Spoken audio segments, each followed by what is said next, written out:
Muy buenas tardes, estamos aquí en el Hotel W en una agradable tarde de primavera conversando con Eleonora Urrutia y McCloskey, economista, profesora universitaria, que fue a Harvard, fue a la Universidad de Chicago, una de las más grandes pensadoras que existe hoy día en el mundo occidental y además una segura candidata en la lista al Premio Nobel de Economía, que por cierto se merece obtener por sobre muchos otros candidatos que están circulando últimamente. Su extenso currículum lo pueden revisar en su página web personal en la red. Y por ahora vamos a empezar una conversación con Eleonora y con Didri. Thank you for being here. Thank so we are you. going to switch to English. Good, good. I would like to start by asking you the first question, and this is, we have been, in the last months, years in Chile, we have been very concerned about an increasing sector of society that cares a lot about inequality of outcomes. And this government came to power and they said, okay, we are going to tackle inequality. Yes. So should we care that some rich people are having too much or spending too much money buying Mercedes or Rolex or all these things? No. What should be our concern, basically? We should not be concerned. They're foolish to buy the Rolexes and their Mercedes, and they've already got a yacht. What do they need a second yacht for? But that's foolish, but it shouldn't be a matter of government policy. Because most of the people who are rich got rich by making goods and services for ordinary people. They were guided by profit, and that's all right. That's much better than being guided by the central planner, by the government. The problem is not inequality. The problem is poverty. Raising up the poor has very little to do with equality. People get them all confused in their mind. Right. They think, well, I'm against inequality because there are so many poor people. If they just thought clearly, they'd see that what they're worried about is the poor people. Not that Liliane Bettencourt, the French heiress to the L'Oreal fortune, is a fool, which she is. Right. So we should not buy this idea that we can take money away from the rich, No. and then we can make everyone better off. And in fact, this is a matter of accounting. It's a matter of taking a look at the numbers, the real numbers. And I've done this. You take a look at the numbers. You take from the rich and you give to the poor. You can only do it once. And it only helps once. And it doesn't help very much. Despite all the talk about the vulgar expenditure of very rich people, maybe, sometimes they spend it on art, which then eventually gets into art museums, and they spend it on educating their children, or they start foundations, which do good work. So, look at Bill Gates. He became rich by providing good services, and then he's going to give away all his money. Well, that doesn't sound so bad to me. But we should be focused on the real problem, which is poor people. And the best way to raise them up, it turns out, is not this redistribution, which really doesn't do very much, but to help the poor by letting them have jobs. And what is the system along the history that has helped the poor most to get out of poverty, out of all the systems that has been in place in the world? What's helped them the most is not aristocracy, on the one hand, the old aristocracy, obviously, not socialism. Although people think it has, what's helped them best is capitalism. What's helped them best is letting the economy work and allowing people to innovate. The problem with aristocracy, the old system, is that it stopped innovation. And the problem with modern socialism is it stops innovation. What do you want? Do you want a society and economy in which people persuade each other? Or do you want to be compelled by the lord of the manor or by the government? Right? you know, I prefer a free society. But when you talk about capitalism, I tend to hear accumulation of capital. I know. And you know that's not. what people it seems think. to me it's not enough. It's absolutely not. This is the problem with the word. The word capitalism was created by the enemies of free societies, and it's still used by communists and even by fascists to talk against a free society. I prefer to call it trade-tested betterment. Or just to take a simple word, I call it innovism. Innovism. And that's what's been great about innovism. It's innovated. And that's what's made the poor rich. And where does innovism comes from? When did they start it? It comes from liberalism in a deep sense. The idea that you and I and everyone here is equal. So in an odd way, it is about equality. But it's about equality of dignity, equality before the law, equality, as the English say, to have a go. And that kind of equality is an 18th century idea. It's an idea of Voltaire and Smith and Mary Wollstonecraft. This was the big idea of the intellectuals in Europe in the 1700s. And then there were two other ideas of the intellectuals in Europe in the 1800s, nationalism and socialism. They're terrible ideas. Liberalism is a great idea, treat people with dignity, and it turns out then when you treat everyone with dignity, they become immensely creative. Someone starts a hairdressing salon in the neighborhood. It's her little business, it prospers. She's not being licensed by the state and prevented from doing it. Or an inventor makes a new, look, take the case of Uber, the Uber taxi service. It's a perfect example of creative destruction. In Schumpeter's somewhat alarming phrase. And it allows ordinary people to have a ride if they want it, even in the poor neighborhoods where the official taxis will not go. So what we need is a free society, and those become creative. Many people in this country coming from conservative circles believe, social Christians, and we already talked about this morning, that capitalism is a corrupting force, that capitalism somehow degrades human nature, it makes us bad, that before capitalism there were more, people were binding together, and communities were working, and people were not so greedy and not so corrupt. What would you say to them? That's a very common conservative idea, and it's wrong, it's mistaken. I'm actually a student of medieval agriculture in England, and I can tell you that you can see in the poetry of medieval England and in the law cases, you can see that people were just as greedy under feudalism as they were under capitalism or socialism. Greed is a human failure. It's a sin.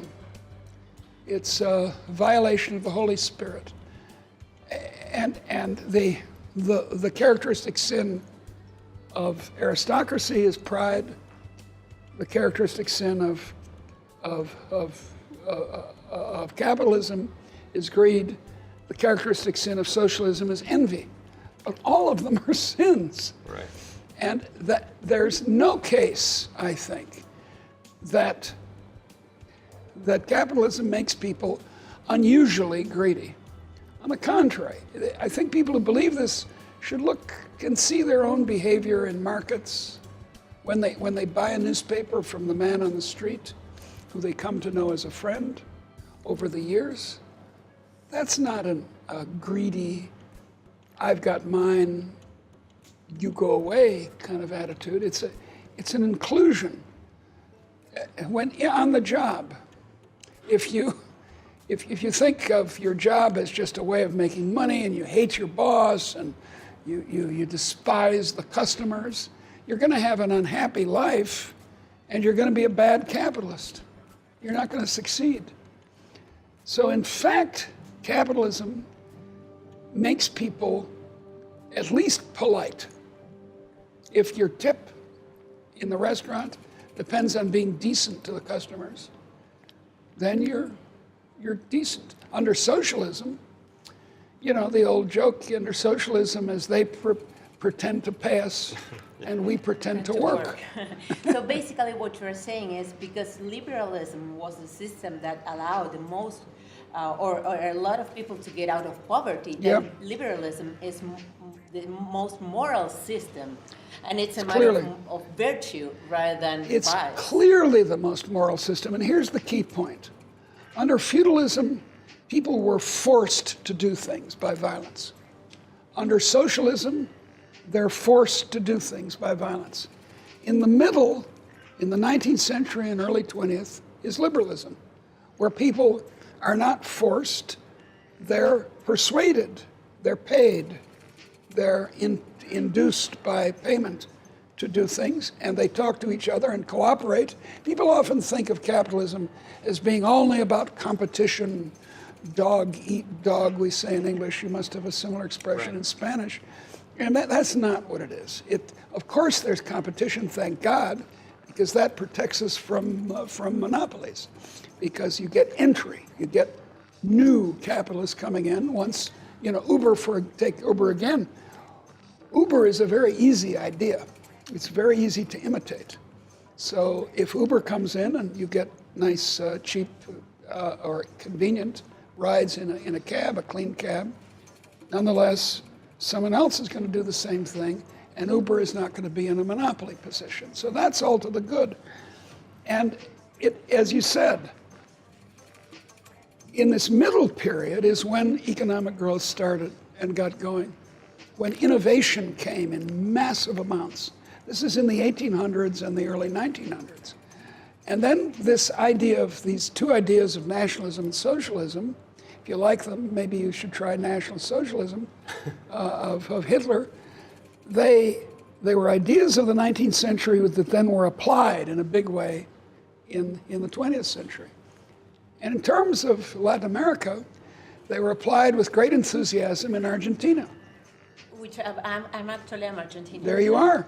And from Peron. There you go. From Peron, and actually before Peron, even before. And then Argentina, which in the 1890s, as you know, was one of the richest countries in the world, is now poorer than Chile. And so if you want socialism, if you want this compelled behavior where you're not allowed to trade with someone you want to trade with, and there are regulations and taxes of this person and that person to give subsidies to this person and that person. If you want that, take a look at the history of Argentina. Or if you want a much quicker example, take a look at the recent history of Venezuela. Right. So and then a kind of moderate example is Brazil. Do Chileans want to be like Brazil? And if they say no, and if they say no, we don't want to be like Venezuela and Argentina, my God, we don't want that, then they're actually for liberalism. They're for a free society. But what they say normally is, yes, we don't want to be like Venezuela or Argentina, but inequality has grown so much, especially in the last 30 years. So, and that's also what Piketty says. That's what he says. So is that true, or is that no? No, it's not true. I have a long review in English. It's been translated into Spanish of his book, of Piketty's book. On the left, he's worshipped. And I didn't read any other reviews before I wrote the review because I wanted to give him a chance to persuade me if he could. And he's a serious man. I'm sure he's not a bad man.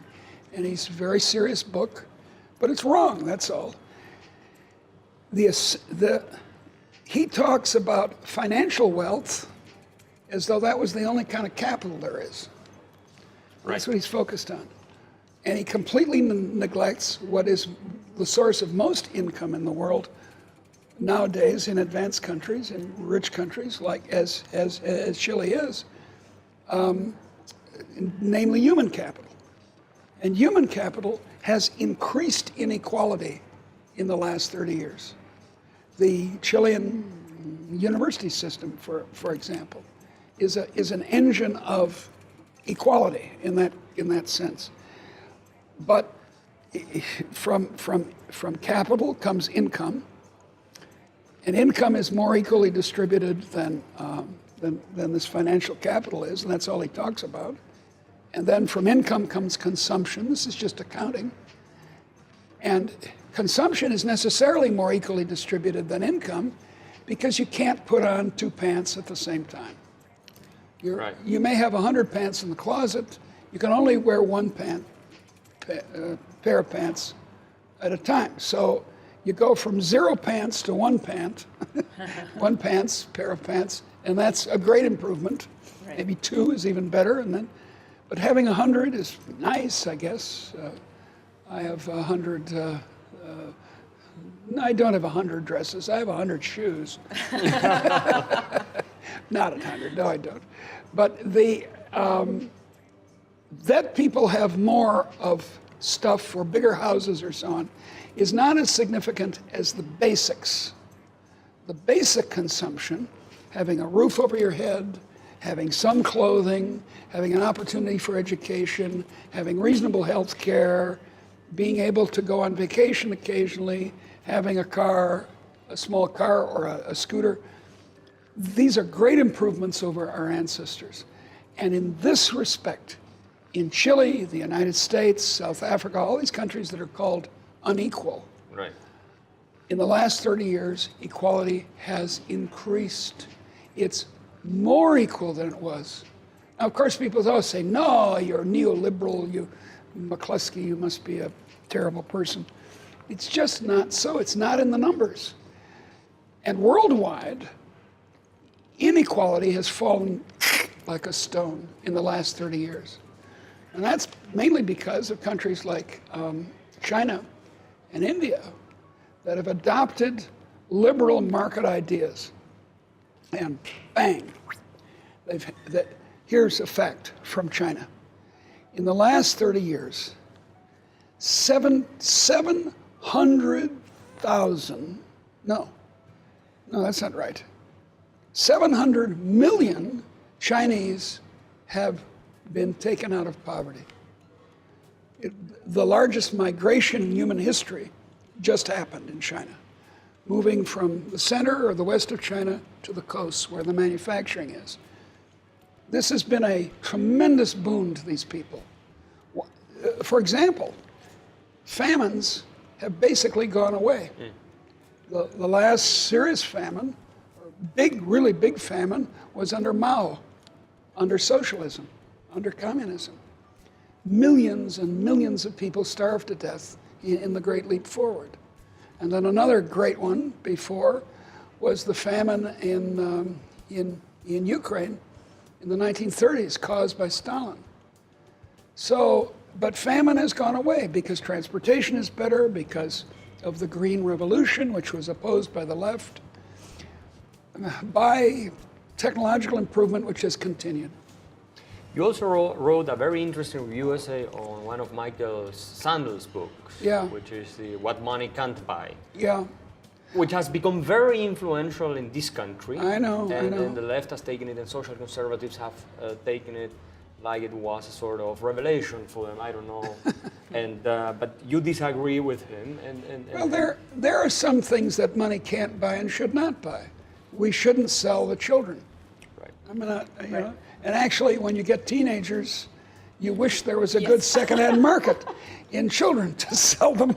And in fact, interestingly, in olden days, under feudalism and pre-capitalist times, there was a kind of a trade at age 13 or so.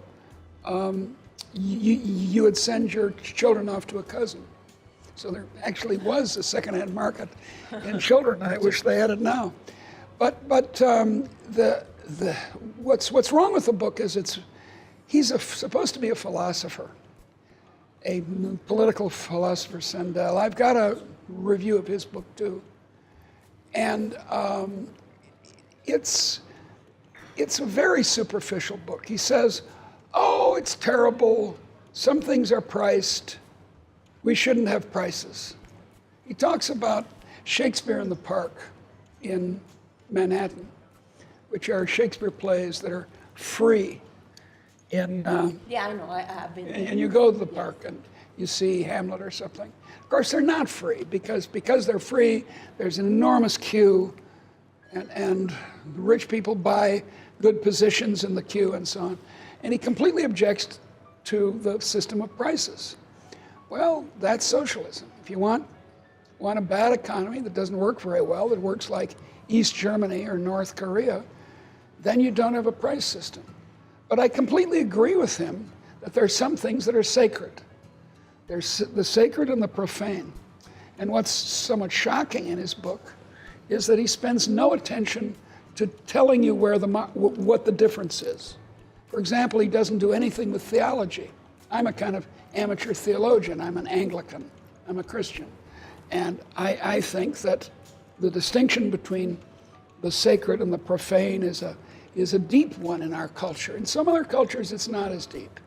In Japan, for example, it's not as clear. But in our culture, it is, and it's to be honored.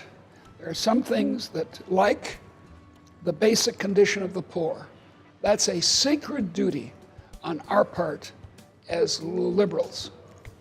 Right. So this all brings us to a point that only few business people really understand, which is that ideas matter, Yeah. and that intellectuals matter, and Yeah. that professors matter, and that books are important. Yeah, they are. And in this country, for instance, and not only in this country, but in this country, has been very difficult to persuade them that it's not irrelevant what kind of rhetoric prevails in the public discourse. This is a problem. This is a problem that the Competitive Enterprise Institute in Washington has been very interested in, which is the failure of business people to defend the society and the system in which they live. If you're a large businessman or businesswoman, you run a big corporation, you have tons of lawyers and accountants, and you can handle any regulation that comes along. So you don't care if there's more regulation as long as you know what it is. In fact, this is important, it's an advantage to the large businesses when there's more regulation because it crushes the small competitors. This happens over and over and over again. Regulation is a terrible burden on the innovative small enterprises. Well, this is a big mistake because, as you say, ideas matter, and if the ideology of the society is made to say, oh, well, it's okay, let's get some more regulation, then we're doomed. We've got to have a liberal ideology supported by business people. That doesn't necessarily mean that they want to break unions and so on, but it does mean that they've got to start caring about ideas. It's like the tale of the frog in the boiling water. At first it's cool, and he says, oh, this is nice, and then you raise it a little bit, and this is nice too, it's a little warmer and a little warmer, and finally gets to 100 degrees and he dies. And if you have to transmit just one idea to the media in Chile and the people that is watching you, what would be that single idea to a person that has not studied economics and is listening to you? What would be that single idea? Here's the biggest idea. Ordinary people, when you leave them alone, are immensely creative. That was the social experiment performed in the 19th century. Chile, under the Spaniards, Valparaiso was not allowed to export. There was an illiberal system of government regulation, such as modern socialism. In the middle of the 19th century, Chile became liberal, and it started to grow. Right. And the same thing happened when later on. So it was free societies that are creative. And that's the basic idea of liberalism. So to finish this very interesting conversation, we could be here for hours, basically, but we know you are also tired, and we have abused, we have exploited you. No, that's good, that's good. So I love Chile. I love Spanish. I love to hear Spanish is the loving tongue. And Chilean wine, which is also very good. Chilean wine. I don't know about the copper, but the wine is terrific. The wine is terrific, and everyone who comes here says the same thing. So the final question would be, what would you say to those people who tell you, Professor McCloskey, you are in favor of business people, you are defending a particular interest because your system enriches them, No. and everyone No, else is... I'm very much against crony capitalism. So was Adam Smith, the great Adam Smith. His book, The Wealth of Nations, one of his 2 books, was against crony capitalism precisely. And so I don't want the government to be protecting corporations or rich people. I want it to protect private property. And if you got rich and you have your private property, I don't want you to be expropriated. But I want the government to stay out of the economy. I own a smart car. You know, smart, the little teeny car? Yeah. Mine's in Chicago. Mine's canary yellow with a black racing stripe. I smile every time I see it. And on the back, I've got a little thing that says, separation of economy and state. And that's what I want. That's a great thing. And we all wish that for our country, otherwise we are not going to have a brilliant future. That's right. Also, we thank you Thank you, for dear. being with us. It's been fun. It's been fantastic conversation, and Thank you, dear. I think our listeners will think the same. I hope so. So, muchas gracias a todos por haber participado en esta conversación y nos veremos en una próxima oportunidad.